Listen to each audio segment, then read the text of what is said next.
پانی دے وچ کئی تہواں، پانی دے تھلے کئی تہواں، فضا دے اندر تہواں، فضا دے ارد گرد تہواں، آسماناں تے تہواں، زمین دے اندر تہواں، ایسیاں مخلوقاں کہ جنہاں نوں اسی دیکھ نہیں سکتے۔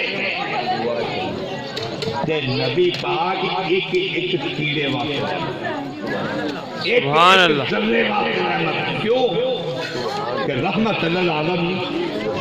اللہ پاک نے اپنے محبوب کے مقام نو اتنا بلال بنا رکھیا کہ کوئی دوسرا، کوئی تیسرا، کوئی نجدی، کوئی قریبی آئے چیلنج کرے، آگے گل کرے، اور انشاءاللہ تعالیٰ اسے انہوں قرآن دینا۔ واہ واہ واہ واہ، نبی دا مقام سنو دوستان گرامی، ہر ذرے واسطے رحمت ہے۔ تے پوچھیا کہ عالمین دی سانوں سمجھ نہیں لگی تو ہن عالمین دا کتوں پوچھیے؟ کیا پاکستان عالمین ہے؟ کیا سعودی عرب عالمین ہے؟ کیا ہندوستان عالمین ہے؟ کتوں عالمین لگی ہے؟ کیا آزادی پوری زمین عالمین ہے؟ کیا نہیں؟